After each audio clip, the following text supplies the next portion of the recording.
Listen, I've been a toxicologist for the Galactic Federation for 217 cycles. 217. I've catalogued over 9,000 lethal compounds from 600 different worlds. I've seen poisons that could dissolve a Thraxian battlecruiser. I've witnessed venoms that could drop a Korgoth war beast mid-charge. But nothing, and I mean absolutely nothing, prepared me for the day I met Captain Marcus Webb. It started on a Tuesday. Well, what we call a Tuesday. The humans call it something else entirely, but they also call a dangerous G-class star Earth's sun like it's a pet. So I've stopped trying to make sense of their naming conventions. The humans had just joined the Federation 3 months prior, and Command thought it would be brilliant to assign one to our xenobiology research station. You know, for diversity. For fresh perspectives. For what I can only assume was someone's idea of a cosmic joke. Captain Webb arrived on the morning shuttle, looking exactly like every description I'd read about humans. Bipedal, check. Mammalian, check. That weird hair on top of their heads that serves no apparent thermal regulation purpose, check. He was tall for his species, with dark skin and this unsettling habit of showing his teeth when he was supposedly being friendly. Dr. Vex. He extended his hand, another bizarre human ritual. Great to meet you. I've heard amazing things about your work. I touched his hand briefly with my primary manipulator. It was warm. Disturbingly warm. Humans run hot, literally. Their internal temperature hovers around 300 Kelvin. It's like they're constantly on fire from the inside. Captain Webb. Welcome to Research Station Omega-7. I trust your journey was acceptable. Call me Marcus, he said, grinning wider. And yeah, smooth flight. Though your coffee tastes like engine oil. That's because it is engine oil. The beverage dispenser has been malfunctioning. He laughed. Humans laugh at the strangest things. I should have known right then. The universe was trying to warn me. The first incident happened 6 hours into his shift. I'd assigned him basic cataloging work, simple documentation of sample collection. Harmless. Or so I thought. Hey, Doc Vex. His voice crackled through the comm system. Quick question about Specimen GX742. I pulled up the file on my datapad. GX742. Venomous arthropod from Kellia Prime. Neurotoxin potent enough to kill most sentient species in under 5 seconds. We kept it in a level 5 containment unit behind 3 separate security protocols. What about it? I asked, already heading toward the containment wing. Well, funny story, Marcus said, and I could hear something in his voice that made my dorsal ridge tingle with apprehension. It got out. I ran. All 6 of my legs pumping as fast as they could carry me. Got out. How did it get out? Those containers are rated for military-grade bioweapons. Yeah, about that. I might have accidentally triggered the maintenance cycle while I was logging the specimen rotation. I burst through the containment wing door, medical override ready, emergency antivenom loaded in the auto-injector, already composing the incident report in my head. What I found made me stop dead in my tracks. Marcus was sitting on the floor, legs crossed, holding the GX742 specimen in his bare hands. Bare hands. The creature, a spiny nightmare the size of his fist with mandibles that dripped violet venom, was crawling up his arm. Captain Webb. Don't move. That creature's venom can kill you in seconds. He looked down at the arthropod, then back at me. This little guy. He already bit me. Twice, actually. Stung me too. He held up his other hand, showing 2 puncture marks that were already turning purple. Hurts like hell, not gonna lie. Feels like someone's jabbing hot needles under my skin. I nearly dropped the antivenom injector. You've been envenomated. Multiple times. Why aren't you dead? Marcus shrugged, carefully placing the specimen back in its container with surprising gentleness. I don't know, document. Should I be worried? I mean, it burns pretty bad, but I've had worse. Remember that time Jimmy Lorca brought those ghost peppers to the lunar base? Now that was painful. Ghost peppers. What are ghost peppers? I was already scanning him with my medical tricorder, and the readings made no sense. His blood showed traces of the neurotoxin, yes, but his system was just breaking it down. Breaking it down. Like it was nothing more than a mild irritant. They're these little peppers from Earth, Marcus explained, flexing his bitten hand. Seriously spicy. One of the hottest foods we eat. You eat pain. Well, when you put it that way, it sounds weird. He smiled again. Look, I feel fine. A little tingly, but fine. Should I report to medical? I stared at him. This human had been injected with enough neurotoxin to kill a fully armored Dravian shock trooper, and he was describing it as tingly. Yes, I managed. Yes, you should definitely report to medical. Now. Immediately. The medical team ran every test in their database. Blood work, neural scans, cellular analysis, genetic sequencing. Marcus sat through all of it with that same casual demeanor, asking questions about the equipment and cracking jokes with the nurses. Dr. Krill, our chief medical officer, came to my lab 3 hours later looking like she'd seen a ghost. All 7 of her eye stalks were quivering. His liver, she said without preamble. His liver just filtered out the neurotoxin like it was ethanol. Ethanol is toxic. Not to humans, apparently. They drink it. Recreationally. I felt my stomach's twist. They drink poison.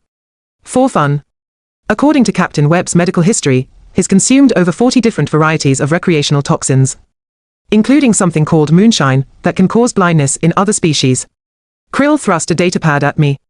His file also mentions regular consumption of theobromine, a cardiac stimulant that would kill most of the Federation species, and capsaicin, a chemical weapon that causes severe pain responses. The ghost peppers, I whispered. What? Nothing. Continue. Dr. Vex, humans are walking chemical processing plants. Their bodies don't just tolerate toxins, they metabolize them aggressively. And according to this, they've been doing it for thousands of years. They evolved alongside some of the most poisonous species on their planet, and just adapted to eat them. I thought about the Earth files I'd read during Marcus's clearance review. Australia, they called one continent. A landmass so hostile that nearly everything there could kill you. And humans just lived there. Swam in waters with venomous jellyfish. Hiked in areas with venomous snakes. Handled spiders that could put down a small mammal with one bite. This is insane, I said. It gets better, Krill continued, and her tone suggested it absolutely did not get better. I asked him about his recovery time for the envenomation. He said, and I quote, "I've had worse hangovers." A hangover, Dr. Vex, is what humans experience after intentionally poisoning themselves with ethanol. We stood in silence for a moment, processing this information. The door chimed. Marcus poked his head in, looking cheerful. Hey, Doc Vex. Medical cleared me for duty. Apparently, I'm fine. But I was wondering if you had anything stronger in the lab. You know, for science. I stared at him. Stronger. Yeah. That little guy's venom was interesting, but it barely registered compared to some of the stuff back home. Ever heard of a box jellyfish? Or a blue-ringed octopus? Now those can really mess you up. He was asking for stronger venom. This human had been injected with a toxin that served as a military-grade assassination tool, and he wanted to try something stronger. Captain Webb, I said slowly, are you suggesting that you want to be exposed to more lethal compounds? Not exposed, exactly. He stepped fully into the lab. More like tested. I was reading through your research notes, and I noticed you've got some samples from the Vortex Nebula region. Those deep space organisms that produce exotic chemical defenses. I bet those would be fascinating to analyze. Those samples could kill a titanosaur. What's a titanosaur? A massive creature from Rigel 9. 12 tons, armored hide, 3 redundant circulatory systems. Marcus's eyes lit up. Actually lit up with excitement. And the venom kills them. How? Against my better judgment, against every protocol, against the screaming voice of reason in my head, I pulled up the file. The sample was from a deep space organism with designated Specimen 01, a thing that lived in the radiation-soaked clouds of a dying star, and produced a venom so complex we hadn't fully mapped it yet. Complete system shutdown, I explained. It attacks every major organ simultaneously. Respiratory failure, cardiac arrest, neural collapse, all within 4 to 5 seconds of exposure. Wow! Marcus leaned closer to read the display. That's actually beautiful, from a biochemistry standpoint. The molecular structure is incredible. Captain Webb, Marcus. Marcus. You cannot be seriously considering exposure to this compound. He looked at me with those strange, forward-facing predator eyes. Doc Vex, I'm not gonna lie to you. I'm curious. But I'm also a scientist. If my biology can help you understand how to develop better antivenoms or medical treatments, isn't that valuable? He had a point. A terrifying, reckless, absolutely human point. I'll need to file an official request, I said. Get approval from the ethics board. Run simulations. Prepare extensive medical support. Of course. Do it right. I'm not trying to be reckless here. That was a lie. Humans are always trying to be reckless.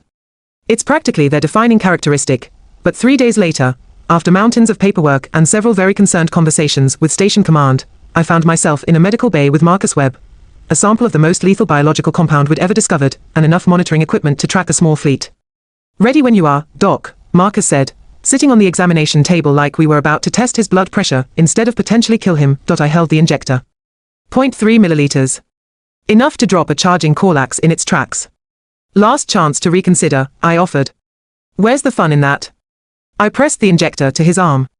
The compound entered his bloodstream, and then we waited. 4 to 5 seconds. That was how long Specimen 01 took to kill a Titanosaur. I watched the chronometer on my datapad tick away each second like it was counting down to an execution point. 15 seconds. Marcus's vitals spiked. Heart rate jumped from 70 beats per minute to 120.20 seconds. His skin flushed red. Sweat beaded on his forehead. 30 seconds. He grimaced, his jaw clenching. Okay, that's definitely stronger. Captain Webb, describe your symptoms. Dr. Krill had 4 tentacles wrapped around various medical instruments, all 7 eye stalks focused on the monitors. Burning. Everywhere. Like my blood is carbonated. He took a shaky breath. Chest feels tight. Vision's getting spotty around the edges. 40 seconds. This was it. The point where the Titanosaur's 3 hearts had stopped simultaneously. I had the emergency stasis field ready, the full medical team on standby. 4 to 5 seconds, Marcus burped. Loudly. We all froze. Excuse me, he said, wiping his mouth with the back of his hand. Wow. That was intense. Intense. I couldn't keep the shriek out of my voice. You should be dead. Your organs should be liquefying right now. Yeah, I can feel something happening. He pressed a hand to his stomach. It's like when you eat too much spicy food and your whole body just goes into defensive mode. Everything's cramping up, trying to flush it out. His vitals were stabilizing. Not slowly, not gradually, but rapidly. His heart rate was already dropping back toward normal. The toxin markers in his bloodstream were decreasing as we watched. His liver enzymes are going crazy, one of the medical techs reported. Cytochrome P450 activity is off the charts. I've never seen metabolic processing this aggressive. It's called Sunday morning back on Earth, Marcus said with a weak grin. College really prepared me for this. College? Krill asked. Educational institution. Also where young humans go to systematically poison themselves while pretending to learn. I stared at the monitors. The compound that had taken down creatures weighing 12 tons was being broken down by this 180-pound human like it was nothing more than a mild inconvenience. How do you feel now? I asked. Marcus stood up, wobbled slightly, then steadied himself. Honestly. Like I got hit by a truck. But I felt worse. This one time in Bangkok, I drank something called snake whiskey that had an actual cobra in the bottle. The venom had fermented in the alcohol for months. I spent the next day convinced my kidneys were staging a revolt.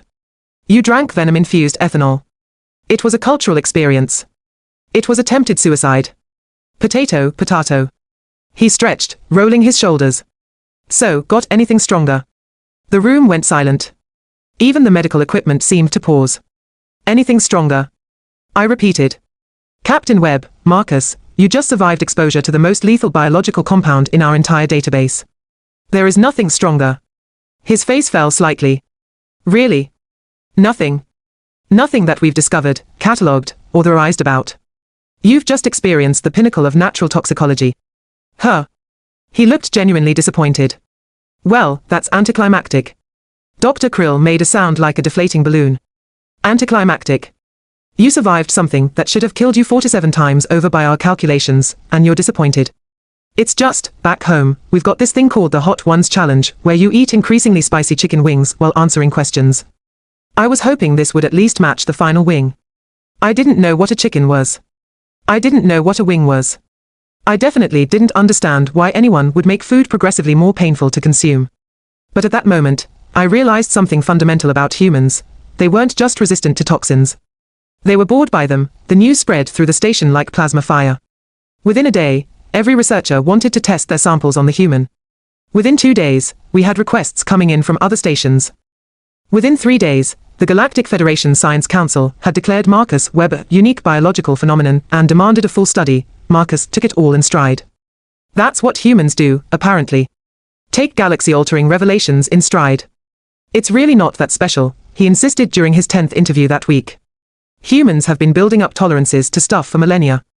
There's this whole practice called Mithridatism, where you gradually expose yourself to poisons to build immunity. King Mithridates VI did it in ancient times. Your species has a practice named after poisoning yourselves. The interviewer, a crystalline being from Sector 9, sounded horrified. Sure. We also have people who intentionally get stung by insects to build tolerance. And folks who eat progressively hotter peppers for fun. There's a whole subculture around it. I watched the interview from my lab, running yet another analysis of Marcus's blood samples. The compounds his body produced to neutralize toxins were unlike anything in Federation medical databases. His immune system didn't just respond to threats, it adapted to them in real time, creating custom antibodies and enzymes on the HFY. It was beautiful. It was terrifying. It was so very, very human. Dr. Vex. Marcus appeared in my doorway a week after the Specimen 01 incident. Got a minute? Of course. Though if you're going to ask for stronger poisons again, I must inform you that we've exhausted our supply of lethal compounds. He laughed. Actually, I wanted to talk about going the other direction. Other direction? Yeah. What if we used my biology to help people? He pulled up a chair, sitting backwards on it like humans do when they're trying to be casual. You've mapped how my system breaks down these toxins, right? Could we synthesize those enzymes? Create antivenoms based on my immune response? I stopped my analysis mid-cycle. You want to help develop medical treatments. That's why I joined the Federation Science Corps document. Not just to be a guinea pig, though that's been fun in a weird, painful way. He leaned forward. But if my weird human biology can help save lives, shouldn't we use it? It was the most sense he'd made since arriving on the station. We spent the next month working together. Marcus provided samples, underwent more tests, and endured exposure to progressively exotic compounds. Not because he was bored, but because each exposure gave us more data. More understanding. More potential treatments. The breakthrough came on a Thursday. Or what we call Thursday. Dr. Vex, look at this. Marcus pointed at the molecular display. This enzyme here, the one my liver produces when breaking down neurotoxins. It's structurally similar to one your species produces naturally. I examined the model. He was right. There was a 63% similarity. That's impossible. Our evolutionary paths never crossed. No, but maybe the chemistry of life isn't as unique as we think. Maybe there are universal solutions to universal problems. His eyes had that gleam again, but this time it wasn't about pushing limits. It was about discovery. What if we could modify your natural enzyme with components from mine? Create a hybrid treatment that works across species. We tested the theory on synthesized tissue samples. Then on animal models. Then, with extensive ethical approval and volunteer consent, on a Kelleran patient who'd been exposed to the same neurotoxin that Marcus had shrugged off weeks earlier. It worked. The patient recovered fully within hours. A toxin that had a 98% fatality rate was neutralized by an antivenom derived from human biology. The Federation Medical Council fast-tracked production. Within 3 months, the treatment was being distributed to hospitals across 15 sectors. Within 6 months, the death rate from similar neurotoxins had dropped by 74%, all because one human had looked at deadly venom and thought, I wonder what that tastes like. I found Marcus in the observation lounge on the day the Federation Science Council officially recognized our work. He was staring out at the stars, drinking something from Earth called coffee, that he'd finally convinced the quartermaster to import. Real coffee this time, not engine oil. We did good work, I said, settling next to him. We did. He sipped his coffee, made a face. Though I still think the ghost peppers back home are scarier than anything we've got in the lab. Marcus, I have a question. A genuine one. Shoot. Why? Why do humans do this? Build tolerance to pain, consume toxins, push your bodies to their limits. What evolutionary advantage does it provide? He was quiet for a moment, watching a supply ship dock at the far end of the station. Honestly, Doc. I don't think it's about advantage. I think it's about curiosity. We want to know what we're capable of. We want to test our limits, because limits are just invitations to find out what's beyond them. That's insane. Yeah. He grinned, showing those unsettling teeth again. But it's also why we're here, right? Out in space, meeting aliens, cataloging deadly organisms, trying to make the galaxy a better place. We saw the stars and thought, I wonder what's out there. Same principle. I considered this. My species had achieved spaceflight through careful calculation, methodical research, and 3,000 years of cautious advancement. Humans had done it in barely a century, driven by nothing more than curiosity and an apparent death wish, and somehow, against all probability, it had worked. For what it's worth, Marcus continued, I'm glad that arthropod bit me. Not just because we developed the antivenom, but because it led to this. Working with you, learning about alien biology, contributing to something bigger. He raised his coffee cup. So thanks for not kicking me off the station when I asked for stronger poison. I clinked my beverage container against his. Thanks for not dying when I gave it to you. We sat in comfortable silence, watching the stars. Somewhere out there, someone was being saved by a treatment we'd developed. Somewhere out there, humans were probably doing something equally reckless and brilliant, the comm system chimed. Dr. Vex, we've received a new specimen from the Andromeda expedition. Classification pending. Initial analysis suggests extreme biological toxicity. Marcus perked up immediately. Extreme toxicity. That sounds promising. Absolutely not. Come on, document. One more test. For science. I looked at him. At this human who'd burped after nearly dying, who'd turned his absurd biology into life-saving medicine, who'd somehow made testing deadly poisons into a meaningful partnership. Fine, I said. One more test. But if you die, I'm putting it in your performance review. Deal. We headed back to the lab together, human and alien, ready to face whatever terrifying compound the universe had thrown our way this time, because that's what we did now. That's what we'd always do. After all, where's the fun in playing it safe?